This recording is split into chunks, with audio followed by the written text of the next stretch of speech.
मगर वो अपने बाप और माँ की मौत का बदला असवद मलक से लेकर रहेगा।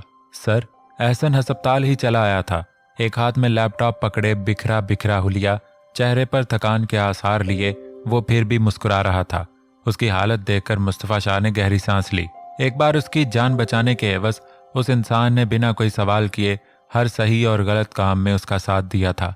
काम जितना भी मुश्किल हो, लेकिन उसने मुंह से कभी उफ भी ना निकाला था। खुदा ने उसे वाकई में भाई दिया था। आओ बैठो एहसन। एक तरफ 3 चेयर्स में से एक तरफ इशारा करते हुए मुस्तफ़ा ने एक नज़र कमरे में झांका, जहां नूर ख्वाबे खरगोश के मजे ले रही थी। चेयर पर बैठकर वो मुस्तफ़ा के आने का इंतजार करने लगा। अब बोलो, कुछ पता चला रिकॉर्डिंग से? वो जानता था मुस्तफ़ा शाह का पहला सवाल यही होगा। कुछ नहीं, बल्कि सब कुछ पता चल गया है। वो मुस्कुराया। उसकी मुस्कुराहट में भी थकान साफ जाहिर हो रही थी। क्या पता चला? सर, जब मैंने उस रिकॉर्डिंग को गौर से देखा तो मुझे मालूम हुआ आपका शक बिल्कुल सही था। वो एक सोची समझी साजिश थी।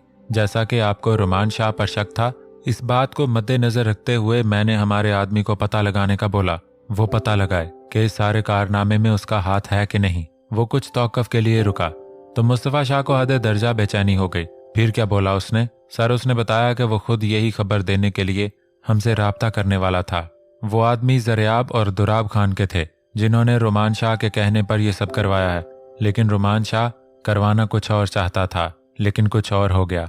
क्या करवाना चाहता था रुमान? मुस्तफ़ा शाह इस बात पर हैरान हुए बगैर न रह सका। सर, वो असल में भाभी को मरवाना चाहता था, लेकिन बजाय भाभी के नूर उनकी साजिश का शिकार हो गई। आप तो जानते ही होंगे, रुमान असवद मलक को भी अपना दुश्मन मानता है और वो अपनी दुश्मनी सामने से नहीं पीछे से वार करके निकालता है।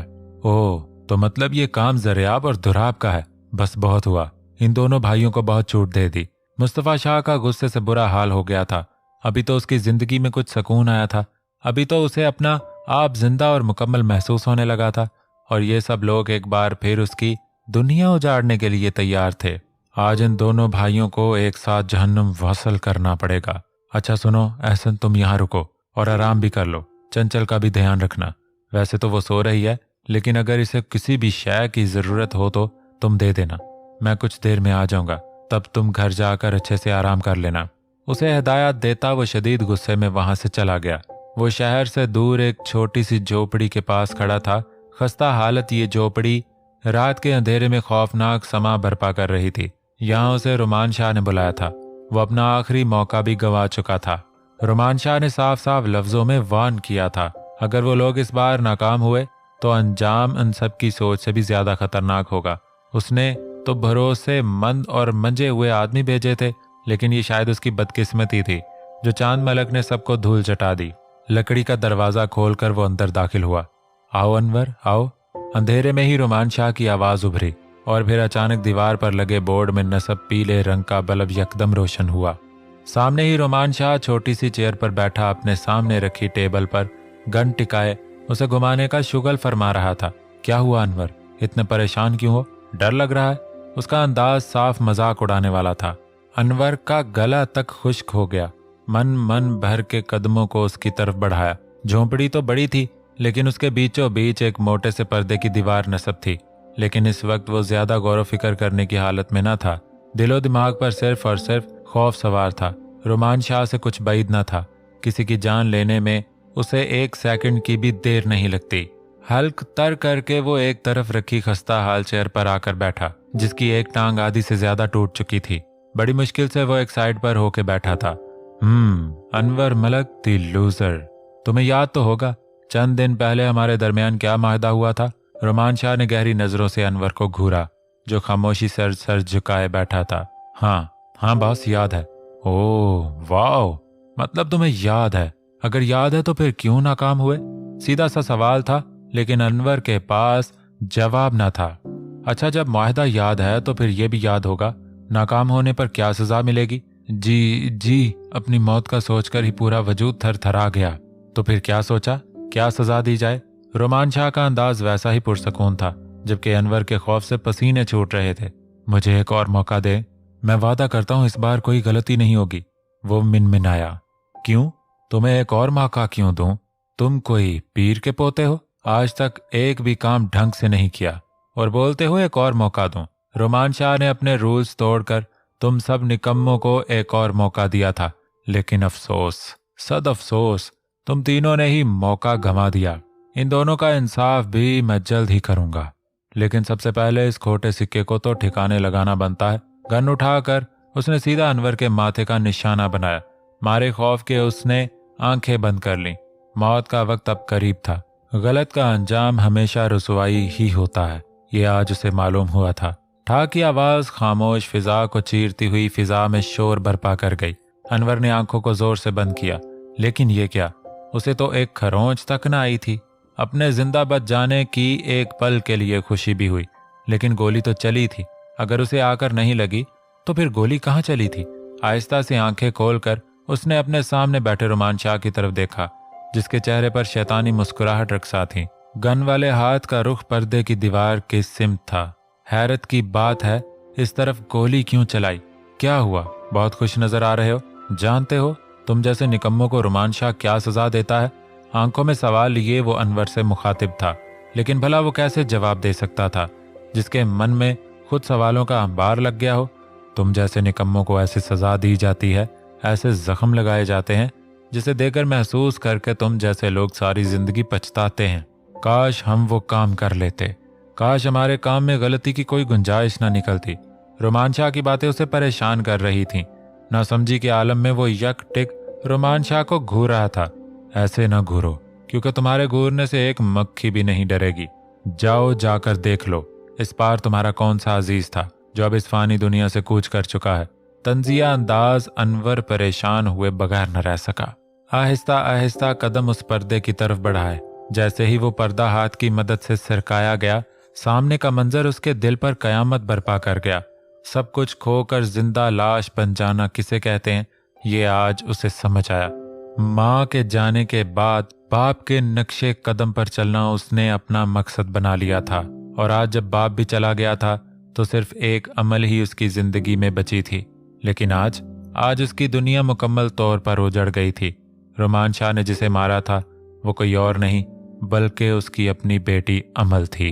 भले वो उसकी खुद की औलाद नहीं थी, लेकिन वो हमेशा से उसके साथ रहती थी। इसी वजह से वो उसे अजीज थी। रस्सियों में जकड़ा वजूद, मुंह पर लगा टेप, बिखरे बाल, चेहरे पर जा बजा चोटों के निशानात, दिल के मुकाम से निकलता खून, बेसुध बेजान पड़ा वजूद, वो पूरे कद से जमीन पर घुटनों के बल गिरा था। क्या हुआ? दुख हो रहा है? पछता रहे हो? काश मैं अपना काम पूरी तरह से करता तो आज इकलौती बेटी की लाश पर आंसू बहाने की नौबत ना आती। रोमान शाह उसके पीछे आ खड़ा हुआ, लहजे में अभी भी वही सुकून रक्स कर रहा था। एक मौका मांगा था ना, चलो इसके कफन का इंतजाम मैं करवाता हूँ, मौके का फिर सोचेंगे। उसे वहीं छोड़कर रोमान शाह जा चुका था, जबकि अनवर बेजान नजरों से अपने सामने बैठी अमल की लाश को यक टिक देखे गया। शुक्र हुआ हमसे गलती में भी कुछ सही काम हुआ, वरना बास तो हमारी जान ही ले लेते। वो दोनों ही खुदा का शुक्र अदा कर रहे थे, कम से कम अब वो सजाए मौत से तो बच जाएंगे।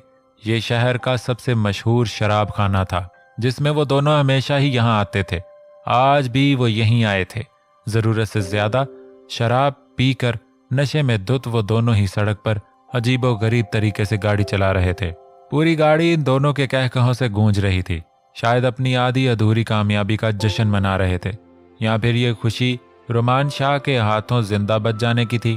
तभी एक बड़ा सा ट्रक ऐन उनकी गाड़ी के सामने आ रुका। दोनों हेडलाइट्स एकदम ऑन की गई तो चुंधिया देने वाली रोशनी के आगे उनकी बेनाई ने कुछ देर के लिए साथ देने से इनकार कर दिया। अबे कौन है? हट जाओ, वरना जानते नहीं हो हम दोनों भाई क्या कर सकते हैं। नशे में धुत ट्रक वाले को धमकी देकर वो दोनों ही कहकहा लगाकर हंस दिए। मुस्तफा शाह ने उनकी हालत देखकर नफी में सर हिलाया। ये दोनों ही उसकी बहन को मौत के मुंह में डालकर यहाँ जश्न मना रहे थे, लेकिन आज मुस्तफा शाह का दिमाग बहुत खराब हुआ था। उसने आज इन्हें नहीं बख्शना था। आज बात उसकी बहन की थी, उसकी बीवी की थी। देखते ही देखते ट्रक की स्पीड बढ़ी और खतरनाक हद तक बढ़ गई। उनकी गाड़ी को एक टक्कर लगी, फिर दूसरी और आखिरी टक्कर पर आखिरकार गाड़ी उलट गई। इन दोनों भाइयों के मुंह से निकलती दर्दनाक चीखें मुस्तफा शाह के दिल को सुकून दे रही थीं। गाड़ी को झटके लगने से इन दोनों को बहुत ज्यादा चोटें आई थीं और गाड़ी उलटते ही वो दोनों बेहोश हो गए थे। नीचे उतरकर उसने इन दोनों को उसी ट्रक में डाला और इन दोनों को भी वहीं पहुंचा दिया जहां शौकत और बाकी सबकी खातरदारी होती थी। 1 हफ्ते बाद बस बहुत हो गया। अब अरसल मलक की बर्दाश्त जवाब दे गई थी। वह अस्पताल से डिस्चार्ज होकर आ गई थी, लेकिन इस सारे अरसे में वो इसे देखकर कभी साइड से निकल जाती, कभी अनजान बन जाती। घर वालों ने उसका सामान रूप के कमरे में शिफ्ट कर दिया था और वो भी बड़े मजे से वहां रह रही थी। घर के लोगों से तो फिर भी हंस कर बात कर लेती थी, लेकिन मजाल है जो भूले से भी उसके मुंह से अपने शौहर के लिए कोई जुमला निकला हो। मुस्तफा, असवद, किर्रत, रूप, चांद, मिशी सभी इसकी बेचैनी को महसूस कर रहे थे, लेकिन उनमें से कोई चाह कर भी उसकी मदद नहीं कर पा रहा था। आखिरकार मुस्तफा ने खुद ही नूर से बात करने की कोशिश की। इसी इरादे से वो आज रूप के कमरे में आया, जिस पर आजकल नूर का कब्जा था। भाई आप आए ना, आप यहाँ क्यों आए? मुझे बुला लिया होता। बेड से उतरने की कोशिश में उसका पांव लड़खड़ाया जब मुस्तफा शाह ने आगे बढ़कर उसे थाम लिया। अभी भी वो पूरी तरह ठीक नहीं हुई थी। टांगों पर बहुत ज्यादा चोट आई थी। किसी की मदद के बगैर वो अभी 4 कदम भी चल नहीं सकती थी। अगर वो घर का चक्कर लगाती थी, ये सब रूप की मेहरबानी थी जो उसका हाथ पकड़कर पूरे मलक हाउस का चक्कर लगवाती थी। मैं पागल हूं क्या जो तुम्हारी ऐसी हालत होने के बावजूद तुम्हें बुलाऊंगा? कोई बात नहीं भाई, हम वैसे भी कमरे में बैठे बैठे बोर हो जाते हैं। वो पूरे दिल से मुस्कुराई। मुझे ये बताओ, क्या सच में तुम्हें नहीं मालूम कि अरसल मलक कौन है? सवाल करके उसने जांचती नजरों से अपनी शैतान बहन की तरफ देखा। देखो, मुझसे झूठ नहीं बोलना। तुम जानती हो, जब जब तुम झूठ बोलती हो मुझे फौरन पता चल जाता है। मुस्तफा शाह ने उसके चेहरे पर इत्मीनान देख लिया था, तभी वार्न करता अंदाज अपनाया। ऑफ कोर्स भाई, मैं जानती हूँ, वो मेरे शौहर हैं। चेहरे पर शैतानी मुस्कुराहट सजाए वो सर झुका गई। ओह, मुस्तफा शाह ने भी ठंडी सांस खारिज की। सही जा रही हो, लगी रहो। शौहर को इस तरह अपने पीछे पीछे भगाने का मौका हर किसी को नहीं मिलता। सारी बात समझकर वो नफी में सर हिलाता उसकी हौसला अफजाई करके वहां से जा चुका था। मेरी जिंदगी तो अजाब कर दी है। मुस्तफा का मुझे समझ नहीं आता, मेरी रुखसती का मजाक बन गया है। ना इधर हो पाती हूँ ना उधर। शाम होते ही मुस्तफा बोलते हैं कि शाह मेंशन तुम्हारा घर है। सुबह होते ही माँ का दिल घबराने लगता है। अगर आधे घंटे में इनको उनकी आंखों के सामने ना मिलूं तो इनका बीपी लो हो जाता है। शाह मेंशन से मलक हाउस का सफर करते हुए उसका दिमाग घूम गया था। अब तो रोज रोज का यही मामूल बनता जा रहा था। अगर ऐसा ही चलता रहा तो मेरी आधी जिंदगी सफर में निकल जाएगी। खुद से ही बड़बड़ाते हुए वो अपनी ही धुन में गाड़ी चला रही थी, जब अचानक किसी गाड़ी के सामने आने पर उसे झटके से ब्रेक लगानी पड़ी। व्हाट था? अबे कौन है? अंधे होकर गाड़ी चला रहे हो? मिरर नीचे करके वो गाड़ी रोकर अंदर बैठी बैठी ही चिल्लाई, लेकिन इस बार बदले में बजाय ड्राइविंग के लीजा एक अदा से निकल कर आई। रूप ने पहले तो भवें उचकाए, मगर लीजा को देखकर उसका हल्क तक कड़वा हो गया। क्या अल्लाह जी, आपको भरी दुनिया में मुझसे टकराने के लिए यही बांदरी मिलती है? अफसोस से सर हिलाते हुए वो बाहर निकल आई। ओए बांदरी, तुझे क्या बहुत मजा आता है मुझसे इज्जत करवा के? इससे कुछ दूरी के फासले पर खड़े होकर रूप ने उसका सरतापा जायजा लिया। पुअर गर्ल, जब मैंने तुम्हें पहली बार देखा तो सोच में पड़ गई आखिर इस लड़की को इतना गुस्सा क्यों आता है, लेकिन अब मुझे इसकी वजह साफ साफ पता चल गई है। लीजा का तरस खाता अंदाज वो हैरान हुए बगैर न रह सकी। कहीं इस बांदरी के दिमाग का कोई कनेक्शन टूट तो नहीं गया? लीजा की बहकी बहकी बातों पर उसे दिमाग में सबसे पहले यही ख्याल आया, दूसरी औरत होने का दर्द ही ऐसा होता है। लेकिन तुम्हारा भी क्या कसूर? जहां बात मुस्तफा शाह की हो, उसकी दौलत की हो, वहां तुम जैसी 3rd क्लास लड़कियां दूसरी औरत बन जाना भी पसंद करेंगी, लेकिन उन्हें कभी भी अपने शौहर का सच्चा प्यार नहीं मिल सकता। मुस्तफा शाह, दूसरी औरत, दौलत और जायदाद, इन सब इल्जामों ने रूप के दिमाग में आग लगा दी। लेकिन आज लीजा का अंदाज बेहद पुरसकून था। ए बांदरी फरंगन, जुबान संभाल कर बात कर। रूप के सामने इतनी बकवास करने की जुर्रत करने की कोशिश कर रही हो, इसका अंजाम तो जानती होगी। ओह प्लीज, अब तुम टिपिकल बीवियों की तरह ये मत कहना मेरा शौहर ऐसा कुछ नहीं कर सकता, मुझे इस पर खुद से ज्यादा यकीन है, वगैरह वगैरह। एक बार फिर लीजा का मजाक उड़ाने वाला अंदाज था। तुम्हें क्या लगता है तुम कुछ भी बोलोगी और मैं तुम्हारी इन 2 टके की बातों का यकीन करूंगी? तो ये तुम्हारी भूल है। उफ, ये यकीन। लीजा नाम है मेरा। तुमसे शादी होने से कबल मुस्तफा शाह मुझसे प्यार करता था। तुमसे शादी तो उसने इसलिए की है कि तुम उसके दादाजी को संभाल सको, उसके घर का चूल्हा चौका झाड़ू पोछा कर सको। क्या किस्मत होती है तुम जैसी मशरकी लड़कियों की। शादी के बाद ना इधर की रहती हो ना उधर की। तर्स खाता अंदाज, रूप का चेहरा मारे गुस्से के शिद्दत के सुर्ख हो चुका था। बिना उसे कुछ भी बोले गाड़ी को रिवर्स में डाला और अब उसका रुख मलक हाउस के बजाय मुस्तफ़ा शाह के ऑफिस की जानिब था। सीट की पुश से टेक लगाए उसका दिमाग मुसलसल कुछ खुराफाती सोचने की फिराक में था। 2 दिन पहले ही उसे जरियाब और दुराब की लाश मिली थी। किसी अनजान नंबर ने फोन करके उसे बुलाया था और जिस जगह बुलाया था वहां 2 बड़े बड़े बॉक्स रखे थे जिस पर लिखा था खास गिफ्ट रोमान शाह के लिए। खोलने पर मालूम हुआ ये कोई और नहीं बल्कि इन दोनों भाइयों की लाशें थीं। उसे भी मुकम्मल यकीन था ये काम किसी और का नहीं बल्कि मुस्तफ़ा शाह का है। बस बहुत हो गया आंख मचोली का खेल। मेरे सारे मोहरे एक साथ गिराकर वो खुद को बहुत होशियार समझ रहा है। अब बताऊंगा रोमान शाह क्या कर सकता है और क्या नहीं। इस बार ऐसी बाजी खेलूंगा कि फिर दोबारा कोई मुस्तफ़ा शाह मेरे सामने सर उठाने की जुर्रत न कर सके। दिल में खतरनाक इरादे लिए वो लाउंज में आया जहां अनवर खामोश सर झुकाए उसका इंतजार कर रहा था। उस दिन एक मौका मांगा था तुमने, वैसे तुम हमारे किसी काम के नहीं हो। सोफे पर टांग जमाए वो बिल्कुल उसके सामने आ बैठा। लहजा अभी भी तंजिया था।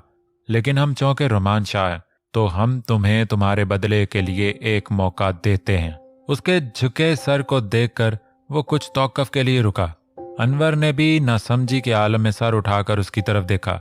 सुना है तुम्हारी माँ का असल कातिल असवद मलक है जिसने तुमसे तुम्हारी माँ छीन ली। तो क्यों ना तुम उससे उसका कोई ऐसा रिश्ता छीन लो जिसे खोने की तकलीफ उसे सारी जिंदगी तड़पाती रहे।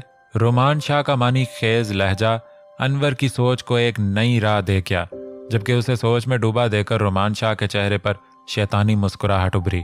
अरे मैडम, क्या कर रही हैं आप? बिना अपॉइंटमेंट आप अंदर नहीं जा सकती। मुस्तफ़ा शाह के ऑफिस की बिल्डिंग के बाहर ही सिक्योरिटी गार्ड ने उसे रोक लिया। एक कान के नीचे लगाऊंगी, सारी अपॉइंटमेंट्स यहीं फिक्स हो जाएंगी, हटो मेरे रास्ते से। उसे एक तरफ धकेल कर वो बिना इधर उधर देखे सीधा मुस्तफ़ा शाह के ऑफिस में घुस गई। सामने ही वो 3 पीस सूट में बलबूस तैयार शैयार होकर पूरी शान से अपनी मखसूस चेयर पर बैठा किसी फाइल में पूरी तरह से मगन था। रूप के धड़ से दरवाजा खोलने पर हैरान हुआ। आज तक उसके ऑफिस में इस तरह आने की जुर्रत किसी ने नहीं की थी। आइए बेगम साहिबा, हमारी याद आ रही थी तो हमें बुला लिया होता, खुद क्यों तकलीफ उठाई? वो शौक हुआ। उसे देखकर सारा गुस्सा झाग की तरह बैठ गया। मुझे कुछ पूछना है। उसका गिलोगेज लहजा महसूस करके वो बुरी तरह चौंका। गौर से देखने पर उसकी आंखों में फैली हल्की हल्की नमी साफ जाहिर होने लगी। क्या हुआ है रूप? लहजा एकदम संजीदा हो गया। लीजा कौन है? आप उसे जानते हैं क्या? गैर मुतवक्के सवाल कुछ पल के लिए मुस्तफ़ा शाह को हैरत में मुब्तला कर गया। पूरी बात बताओ रूप, आखिर हुआ क्या है? आज रूप का रवैया उसे कुछ अलग लगा। उसके बुलाने पर भी उसने एक कदम उसकी तरफ नहीं बढ़ाया था। मुझे आज वो मिली, बोल रही थी कि आप दोनों एक दूसरे को बहुत पहले से जानते हैं, आप दोनों एक दूसरे से प्यार करते थे और मैं आपकी जिंदगी में आने वाली दूसरी औरत। इससे आगे वो कुछ बोल नहीं पाई। आंखों में फैली नमी अब आंसुओं का रूप अख्तियार कर चुकी थी। मुस्तफ़ा शाह एक गहरी सांस भर के रह गया। मतलब लीजा को उसकी और रूप की शादी के बारे में मालूम हो ही गया था। तभी जलन में आकर उसने रूप का ब्रेन वॉश करने की कोशिश की। बताता हूं, लेकिन पहले तुम बताओ, क्या तुम्हें उसकी बातों पर यकीन है? तुम मुझ पर शक कर रही हो क्या? नहीं, वो तड़प उठी। मैं शक नहीं कर रही, बस तस्दीक करने आई हूं, क्योंकि जब वो बोल रही थी मेरे पास उसकी किसी बात का कोई जवाब नहीं था, क्योंकि मुझे तो आपने आज तक अपने बारे में कुछ भी सही तरीके से नहीं बताया। लहजे में बेबसी और शिकवा दर आया। मुस्तफ़ा शाह के अंदर सरशारी फैल गई। मतलब वो इस पर यकीन करती थी। कुछ कदम उसकी तरफ बढ़ाकर अपने और उसके दरमियानी फासले को अबूर करते हुए वो उसके ऐन सामने आ खड़ा हुआ। मैं उसे जानता हूँ। उसका जवाब सुनकर रूप को अपने आसपास चिंगारियां फूटती महसूस हुई, टांगों से जान भी निकलती महसूस हुई। तो खड़े रहने के लिए आज पहली बार उसे दीवार का सहारा लेना पड़ा। मगर मैं उससे मोहब्बत नहीं करता। मैंने हमेशा एक ही लड़की से मोहब्बत की है और वो। मुस्तफ़ा शाह की बात दरमियान में ही रह गई जब वो तेजी से बाहर की सिमत बढ़ी। अगर मुस्तफ़ा उसका हाथ पकड़कर नहीं रोकता तो वो सेकंडों में वहां से गुम हो ही जाती। कहाँ जा रही हो? उस लीजा का पिज्जा बनाकर कुत्तों को खिलाने। जवाब ऐसा था कि उसे हंसी आई। आंसुओं की बेदरी से साफ करके छोटी सी नाक पर अब गुस्सा सवार हो चुका था। उसे इस तरह देखकर मुस्तफ़ा को उस पर टूट कर प्यार आया। तभी उसे खुद से लगाकर उसके इर्द गिर्द अपना मजबूत हिसार कायम किया। छोड़ो इस फरंगन को, हम अपनी बात करते हैं। वो दोबारा शौक हुआ। नहीं, बिल्कुल नहीं, अब मैं उसे नहीं छोड़ूंगी। हिम्मत कैसे हुई उस चुड़ैल की, मिल जाए मुझे दोबारा, उसके सारे नूडल्स काट कर गंजी कर डालूंगी। उसके सीने से लगी वो मुसलसल अपने अंदर की भड़ास निकाल रही थी, जबकि मुस्तफा शाह शायद जिंदगी में पहली बार ऐसे अल्फाज सुन रहा था। दूसरी तरफ उसका गुस्सा देखकर अंदर तक सुकून की लहरें भी दौड़ गई थीं। आज तो मैं नूर से बात करके रहूंगा। हद होती है, मुझे देखकर ऐसा रवैया अख्तियार करती है जैसे मुझे जानती ही ना हो, जबकि बाकी सबके साथ एकदम ठीक बिहेव कर रही है। एक बार भी अपने भाई से सवाल नहीं किया कि रूप कौन है, ये घर वाले कौन है, हम इस घर में क्यों हैं, वगैरह वगैरह। लेकिन अगर वो किसी को नहीं पहचान रही तो वो सिर्फ और सिर्फ मेरी जात है। वो सच में इस ना समझ आने वाले खेल से तंग आ गया था। जो भी था, बात साफ होनी चाहिए थी। अगर वो उसे सच में याद नहीं है, तब भी उसे इस बात का इल्म होना चाहिए ताकि वो इस प्रॉब्लम का कोई हल निकाल सके। और अगर उसे सब कुछ याद है तो फिर वो क्यों उससे अनजानों जैसा सलूक कर रही है। वो हर तरफ से कंफ्यूज हो गया था, इसलिए आज आर या पार करने का इरादा दिल में लिए वो लंबे लंबे डग भरता रूप के कमरे की तरफ बढ़ा, जहां आजकल उसकी बीवी का कब्जा था। दहलीज पर खड़े होकर एक नजर उसे देखा, जो हाथ में पकड़े एल्बम पूरी तरह से मगन थी। आगे बढ़ने से पहले ही उसके दिमाग में झमाका हुआ। ये एल्बम तो उनकी शादी का एल्बम था, जिसमें रूप, मिशी से लेकर उसकी और नूर की शादी के तमाम रसूमात की यादें कैद थीं। अगर इसे कुछ याद नहीं था, फिर वो कैसे मुस्कुराकर बिना किसी नेगेटिव रिएक्शन के उन्हें बड़े गौर से देख रही। दिल में बैठे शक को थोड़ा और तकवीयत मिली। हो ना हो जरूर ये मुझे तंग कर रही है, वरना इस एल्बम में मौजूद तस्वीरों को देखकर जरूर किसी न किसी से सवाल जरूर करती। ठीक है बेगम साहिबा, बहुत तंग कर लिया आपने मुझे, अब मेरी बारी है। दिल में उसी के मुंह से सच गुलवाने का इरादा लिए वो उल्टे कदमों से वापस पलट गया। सुबह की पहली किरण ने कमरे की खिड़की पर दस्तक दी। मामूल के मुताबिक चांद की आंख ऐन रोजमर्रा के वक्त पर ही खुल गई थी। एक नजर अपने बराबर लेटी मिशी की तरफ देखा।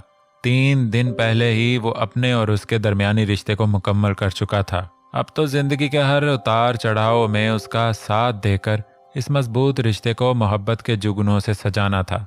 उठ जाओ मिशी, बहुत सो लिया, आज से तुम्हें ऑफिस भी जाना है। वो खुद बेड से नीचे उतरा, साथ ही उसे भी हाँक लगा डाली।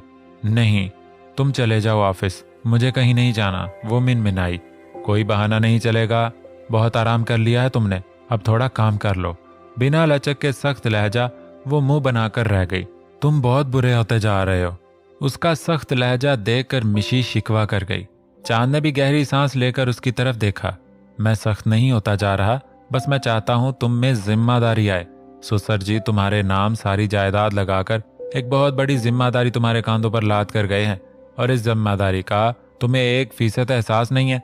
चांद ने उसे मतानत से समझाने की कोशिश की। मगर मैं ऑफिस जाकर क्या करूंगी?